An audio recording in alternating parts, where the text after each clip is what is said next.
Que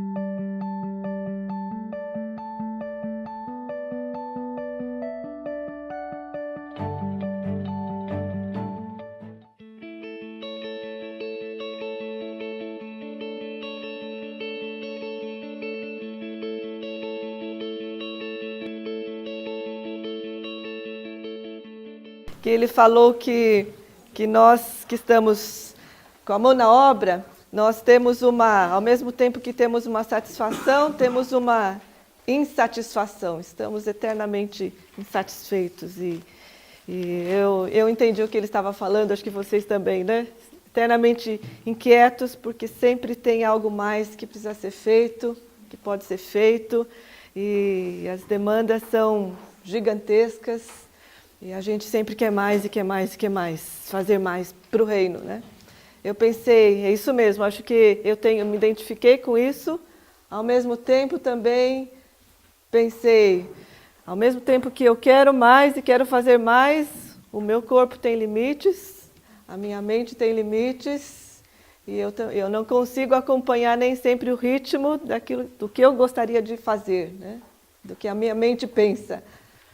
E isso me fez pensar, e aí voltei ao que eu tinha refletido nesses dias, que eu queria compartilhar com vocês, que é uma preocupação minha, com a minha própria vida, e eu tenho visto colegas também, companheiros de ministério, enfrentando também esse dilema, né?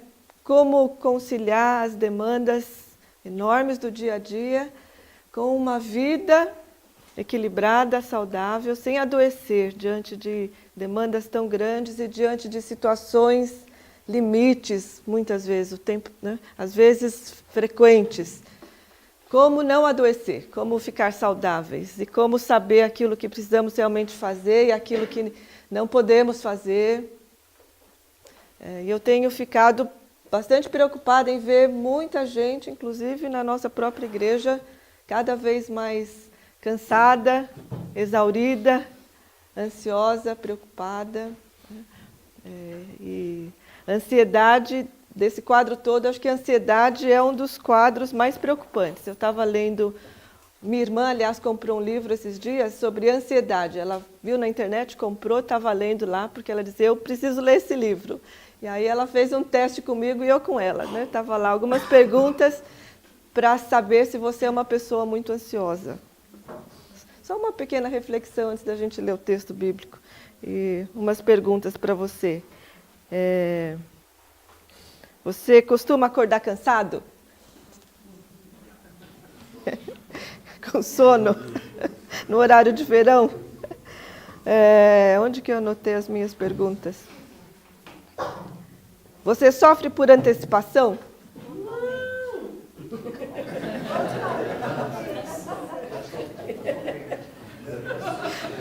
Nem preciso comentar, né?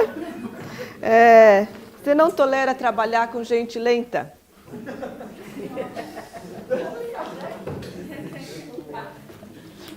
Essa é para a Elaine, hein? Você esquece as coisas com facilidade? Essa é para a Elaine e para mim. Você tem dificuldade de dormir?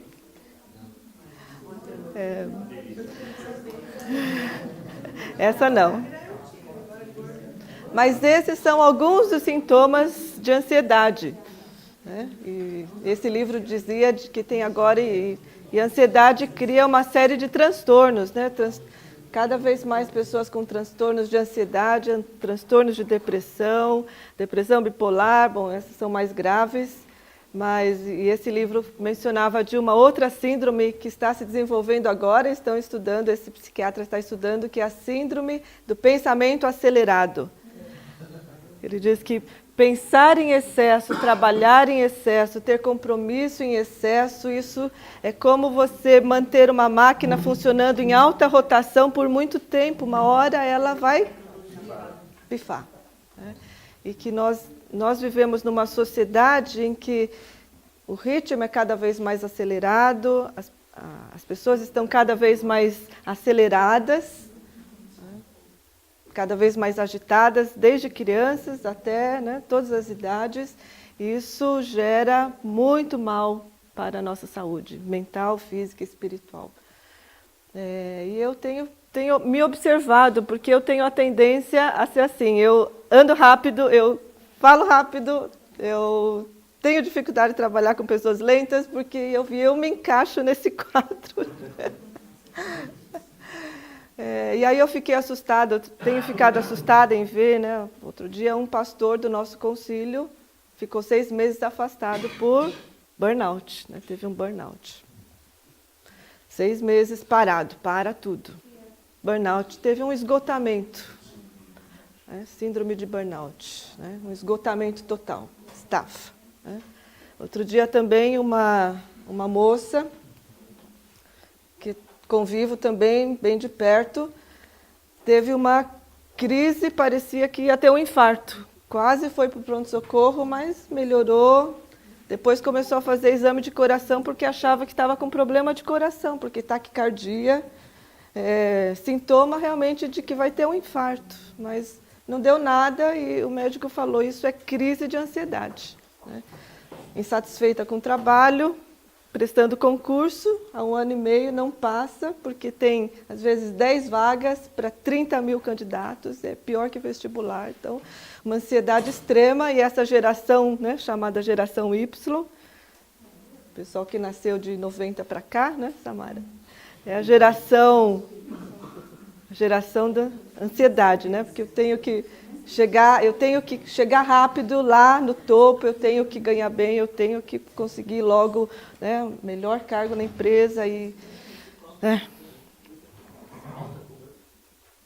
Mas eu fiquei pensando, e aí eu voltei para Jesus, e eu queria fazer esse exercício de olhar um pouco para a nossa vida e olhar um pouco para Jesus rapidamente, porque se nós olharmos para Jesus, me parece que Jesus não viveu uma vida ou tempos muito diferentes do nosso. É claro que o contexto era muito diferente, mas se nós formos pensar que Jesus tinha apenas 3 anos para cumprir o seu ministério, sua tarefa.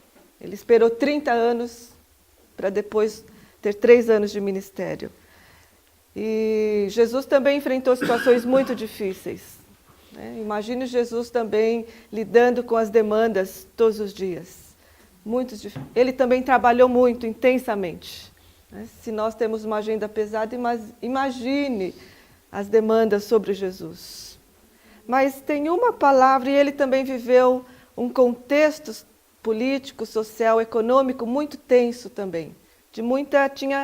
Não tinha as paralisações que temos hoje, os movimentos que temos hoje, mas tinha revolta, tinha rebelião, tinha execução dos insurgentes, um clima muito tenso. Mas tem uma expressão em João 17, verso 4, que me deixou intrigada esses dias. João 17, 4.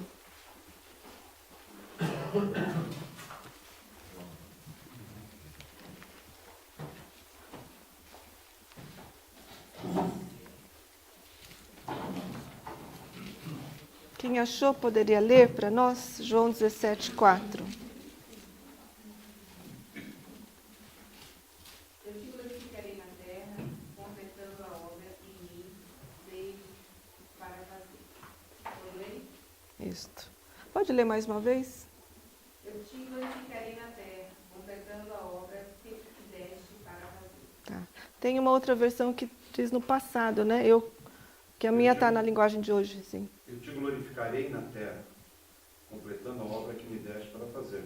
Uhum. É a mesma? É a mesma. Eu no mundo a tua natureza gloriosa, terminando assim o trabalho que me deste para fazer.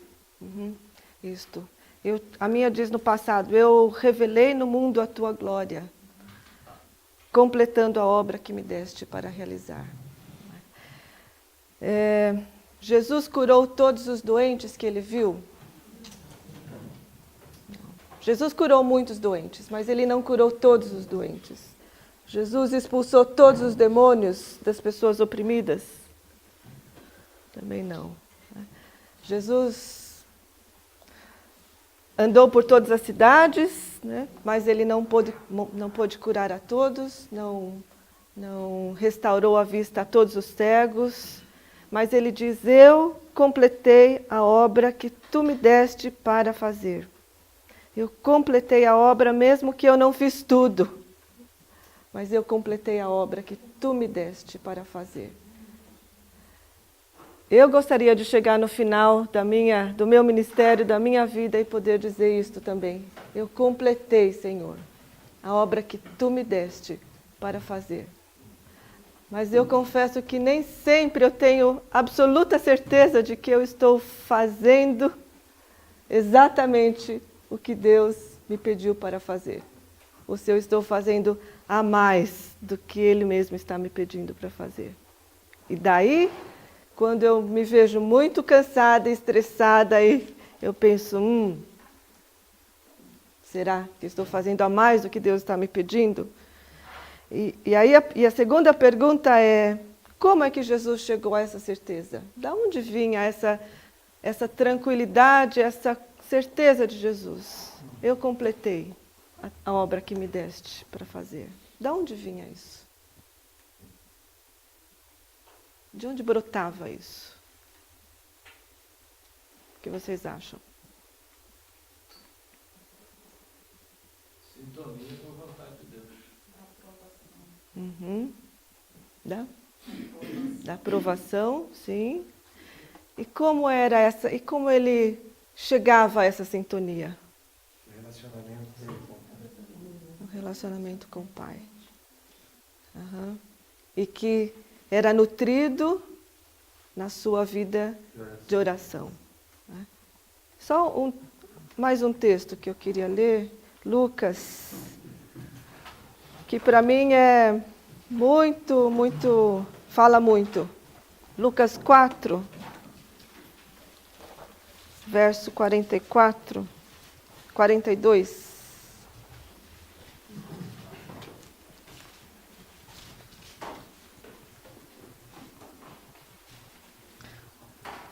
Lucas 4, 42 a 44. Outra pessoa poderia ler? Sendo dia, saiu e foi para um lugar deserto. As multidões o procuravam e foram até junto dele e instavam para que não os deixasse.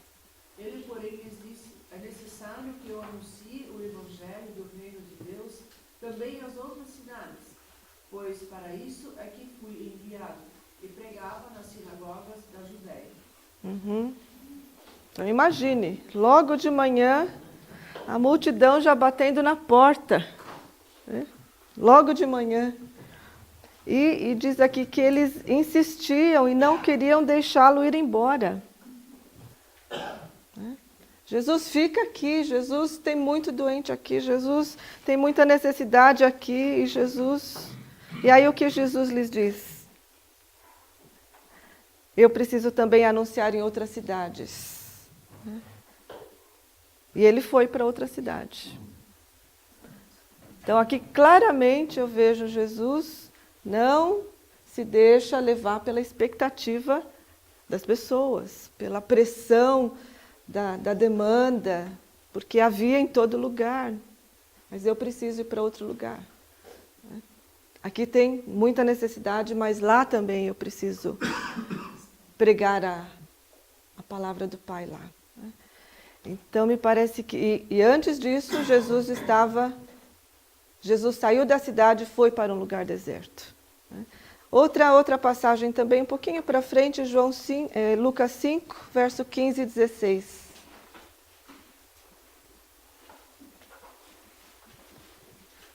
Outra pessoa pode ler?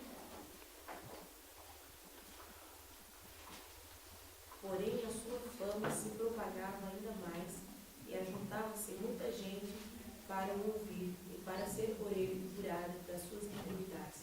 Porém, ele retirava-se para os desertos e ali orava. Uhum. A fama de Jesus crescendo, a sua popularidade crescendo, né? Embora ele pedisse que as pessoas não espalhassem a notícia, porque ele sabia que não era chegada a sua hora, ainda não era o momento ainda de ele se revelar. E diz aqui que enquanto a fama dele se espalhava, ele se retirava para orar. Por que ele se retirava para orar? E aqui é interessante para mim esse contraste, né? Dizendo que a fama dele se espalhava e ele se retirava para orar.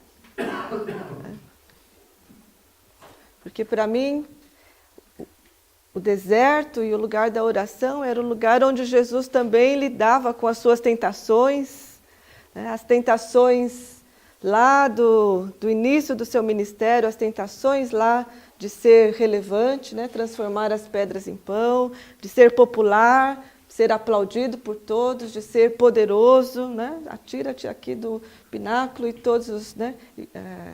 Todos vão te aplaudir, né? A tentação de ser popular e de herdar, né, todo o poder e os reinos deste mundo. Todas essas tentações certamente acompanharam Jesus ao longo dos 3 anos do seu ministério. Não foi só lá no início. E o deserto, para mim, era o lugar onde Jesus se defrontava com as suas tentações também, com também os seus desejos, também. Ele era homem também, né? E eu imagino também as tentações que ele enfrentou, né, de ceder às expectativas da multidão, dos próprios discípulos, né, que queriam aclamá-lo rei, queriam que ele usasse a força, a violência, né, para se impor como rei. E Jesus, me parece que ao longo do seu ministério, Jesus vai se conduzindo com muita clareza, sabendo exatamente o tempo de cada coisa. Quando chega o momento de ir para Jerusalém, ele diz: agora chegou a hora, agora nós vamos para Jerusalém. Então Jesus tinha, e me impressiona também que Jesus, não vejo nos evangelhos uma imagem de Jesus correndo para lá e para cá, de Jesus. Jesus tinha tempo para aquela mulher, né, com fluxo de sangue, no meio da multidão. Jesus estava sensível a um toque. Isso mostra para mim que Jesus estava muito, muito ligado às pessoas, né? Mesmo apertado pela multidão. E tudo isso para mim vem do lugar de oração, do lugar dessa sintonia com o Pai, de saber exatamente o que era importante em cada momento. Eu lembrei, meditando nisso, lembrei de um missionário que ficou conosco lá na Igreja da Saúde por muitos anos, o casal Griffin, missionários da Latin Link. E o John, como um bom inglês, ele era uma pessoa muito centrada, muito tranquila, ele não se sobrecarregava. Eu lembro que tinha uma época que nós estávamos com muitas demandas na igreja, porque tínhamos perdido alguns líderes, faltava pregador, faltava um monte de coisa. E para mim, o grande desafio, acho que é no meio das lutas, no meio dos desafios do dia a dia, sermos capazes de cultivar esse lugar, né? Onde a gente cultiva essa sintonia, onde a gente lida com a gente mesmo, as nossas compulsões, às vezes, né? Tem workaholics, gente que trabalha por vício já, né? Não consegue mais sair daquele ritmo acelerado, e cultivar mais. Eu tenho, nesses últimos anos, alguns anos atrás, eu fui apresentada a esse desafio de cultivar mais o silêncio. De tempos em tempos eu relaxo nessa prática, mas sempre tento voltar. Uns 5 anos atrás, um pouco mais, uma pessoa me sugeriu isso e foi um marco, foi uma experiência que impactou profundamente a minha vida. Já compartilhei um pouco lá na igreja, uma semana inteira de silêncio por 1 ano. Aliás, um ritmo que inclua mais silêncio e oração na nossa rotina. Então, a cada dia... Hã? Já estou suando frio aqui. Foi o que eu pensei. A cada dia, um pequeno sabático, minha devocional. A cada semana, metade de um dia. A cada mês, ou a cada 2 meses, um dia inteiro. E a cada ano, uma semana inteira. E a primeira vez que eu fiz uma semana inteira de silêncio, de oração, eu quase fiquei doida também, porque eu fui proibida de levar o notebook. Só o celular para emergência.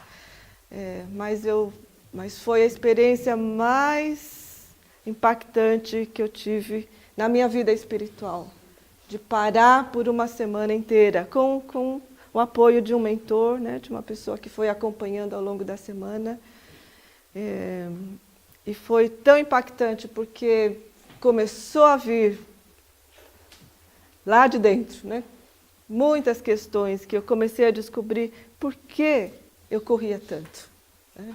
Porque tinha uma compulsão por realizar, porque também tinha uma necessidade muito grande de aprovação, de reconhecimento. E da onde vinha isso? Mas só quando eu parei que Deus começou a trabalhar coisas muito mais profundas que no dia a dia era impossível ouvir a mim mesma. E ouvir o que Deus também estava querendo fazer na minha própria vida. E foi uma semana muito sofrida, mas ao mesmo tempo uma semana de restauração. E aí a partir daí eu comecei a fazer, a cada ano tentar fazer isso, e a cada mês tenho falhado nisso. Cada 2 meses mais ou menos sair de São Paulo, respirar um pouco ar puro. Às vezes eu vou para um lugar como esse de irmãs beneditinas. E o que eu gosto desses lugares é que existe uma estrutura que no meu dia a dia eu não consigo manter naturalmente, que é a estrutura de trabalho intercalado com oração. Então, a oração da manhã, 7 da manhã, depois tem ao meio-dia, 6 da tarde e 9 da noite. Então, se eu fico uma semana conseguindo manter esse ritmo, quando eu saio de lá, eu consigo manter também. Aí depois desorganiza, eu volto para lá. Desorganiza, eu volto. Então eu gostaria de encorajá-los e agradecer à Missão Aliança por esse cuidado conosco. Nós precisamos disso. Na verdade, eu pensei, não vai caber isso na agenda, ir para Curitiba nesse período. Mas eu falei, eu preciso disso. Nós precisamos disso. Eu ia falar uma coisa que perdi aqui. Essa experiência de silêncio, de parar, de orar, tem sido profundamente curadora. Né? E vindo para cá, inclusive, lembrei, eu estava muito, muito inquieta, muito inquieta. E aí fiz o exercício de 10 minutos, tento fazer 10 minutos por dia de silêncio, 10 minutos, antes de ler a Bíblia. E aí a hora que eu parei 10 minutos, veio uma avalanche de coisas. Né? E eu percebi que eu estava realmente muito estressada, com uma situação específica que estava acontecendo, de conflito com uma pessoa. E aí foi muito bom, eu comecei a escrever, Deus falou, escreve o que você está sentindo. Aí eu comecei a escrever tudo que eu estava sentindo. Eu estou com raiva, eu estou extremamente chateada com esta situação, eu estou triste com essa situação, eu estou acompanhando uma amiga que fez uma cirurgia no cérebro, teve uma sequela muito grande, está há 2 meses no hospital, totalmente paralisada. Eu tenho ido lá semanalmente, e eu não percebi o quanto todas essas situações foram mexendo comigo, e eu fui carregando tudo isso. Eu listei simplesmente tudo que eu estava sentindo. E depois que eu listei, eu desabei no choro. Chorei. Mas quando eu chorei, aí Deus falou, então eu estou com você. Estou com você. E eu sei o seu limite, eu sei essa situação de conflito. Eu falei, Senhor, eu não consigo resolver esse conflito. Um conflito, né? Numa das equipes da igreja. Eu não consigo resolver esse conflito, porque eu tenho meus problemas e a pessoa também tem os dela. Está difícil, Senhor. E aí Deus falou, mas você viu que eu já pus uma outra pessoa para te ajudar nesse conflito? E eu falei, realmente, Senhor, muito obrigada. E aí orei, chorei, li a palavra, falei, obrigada. Agora eu posso prosseguir. Mas nem sempre nós conseguimos parar para ouvir o nosso coração. E se nós não somos capazes de ouvir o nosso próprio coração, como é que eu vou ouvir a Deus que está... Não que Ele esteja distante de mim, mas eu sou mais próximo a mim mesmo. E às vezes não ouço a mim mesmo. Então, completei a obra que Tu me deste para fazer. Que nós possamos chegar no final, como Jesus, da nossa jornada e dizer, Senhor, eu fiz tanto. Mas talvez Jesus diga, mas não foi isso que eu te dei para fazer. Eu fiz aquilo que Tu me deste para fazer. Nem mais e nem menos. Baixe a sua cabeça, vamos ter mais um momento de oração.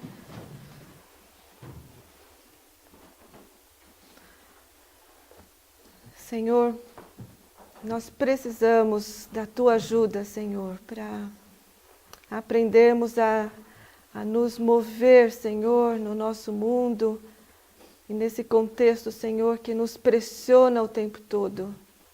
Somos pressionados o tempo todo pelas circunstâncias externas, pela nossa cultura do imediatismo, do resultado rápido. Somos pressionados pelas mudanças que muitas vezes não conseguimos acompanhar. Somos pressionados por tantas coisas externas, internas também. Os nossos anseios, os nossos projetos, nossas preocupações. Senhor, e nós somos muito pequenos, e nós precisamos do Senhor. Pedimos que o Senhor nos leve a cada dia a este lugar de oração, como Jesus. Pedimos que o Senhor nos ajude a ouvir o nosso próprio coração, nos ajude a abrir espaço para nós mesmos, para acolher os nossos sentimentos, as nossas emoções, a nossa própria dor. Senhor, somos muitas vezes aqueles que socorrem e acolhem a dor do outro, mas a nossa própria dor, às vezes não conseguimos acolher. E ajuda-nos, Senhor, a estar neste lugar. Atrai-nos, Senhor, aos desertos, aos lugares tranquilos, onde possamos ouvir a Tua voz e possamos discernir aquilo que o Senhor pede de cada um de nós. A discernir o chamado, a missão específica para cada um de nós e também o tempo de cada coisa. Senhor, Jesus tinha esse discernimento tão claro e por isso Ele se conduziu com tranquilidade ao longo daqueles 3 anos. Dá-nos graça também, Senhor, de ouvirmos a cada instante a Tua voz e dá-nos amigos de oração, companheiros de jornada que também possam nos ajudar, Senhor, possam ministrar a nós e possam ajudar-nos em nossas fraquezas. Muito obrigada, Senhor, por este momento, obrigada pelo cuidado, pelo amor da Missão Aliança para conosco, por esta sensibilidade de saber que nós também precisamos desse descanso e deste refrigério. Nós oramos agradecidos, Senhor, e que com a Tua graça possamos chegar ao final da nossa carreira inteiros, tendo feito exatamente aquilo que o Senhor pediu de nós. Nós oramos e agradecemos por esse tempo, em nome de Jesus. Amém.